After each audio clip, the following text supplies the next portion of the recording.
ရာသီဥတုပူလာပြီဆိုရင်တောင်ကြီးမြို့မှာ strawberry ကတော့ all fortune တော်ချင်းတလူမျိုးတွေအများကြီးရပါပြီပေါ့နော် strawberry တောင်ကြီးမှာလည်းကြီးတယ်စမ်းမြေကိတ်မုတ်ဆိုင်ရှေ့ကဒါ strawberry ချင်းရောင်းနေစီလို့ရှောင်းနေတာပါဒါကစမ်းမြေ stone နားမှာရှိတဲ့ strawberry တန်းမှာမနေ့ဆိုလို့ရှိရင်ဒီမှာဟိုအသေးရောက်ပြီပေါ့နော်မနေ့ဆိုဘယ်ချိန်လဲမနေ့ဆိုဘယ်ချိန်လောက်ရောက်ပြီလဲ9နိုင်ခလောက်ရောက်ပြီဘယ်ဒီကုန်းတဲ့ထိပေါ့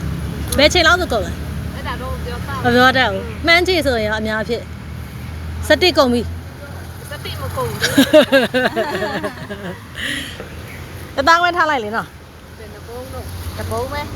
ဒေဥခောက်ပဲဒီဘက်ချမ်းသာလည်းရှိအသေးတော့မတူဘူးပေါ့နော်သူတို့အဲ့စိတ်နဲ့မကဘူးလေအဲ့ဒီကွာဒီလိုချင်းလေးနဲ့လည်းဟိုပါပြီးတယ်ချင်းရကြသလုံးဘယ်လောက်လဲသလုံးနှစ်ထောင်လုံးဝဘူးမှမရှိတီဗီလိုတွေကပြီးခဲတဲ့တပတ်ကျော်လောက်ကရိုက်ထားတယ်ပေါ့နော်ဆိုတော့မနက်စောတိုင်းမှာအဲ့ပြီးခဲတဲ့အပတ်ကစပြီးတော့အသေးသေးလေးရှိပါတယ်ညနေ9နိုင်လောက်ထိအသေးလေးရှိပါသေးတယ်ပေါ့နော်အဲ့တော့ strawberry လေးတွေကိုဒီလာအမိုးတွေလာရောင်းတဲ့အသီးတွေဝယ်ချင်တယ်ဆိုလို့ရှိရင်အဲ့ဒီနေရာမှာသွားပြီးတော့ရွေးဝယ်လို့လည်းရပါတယ်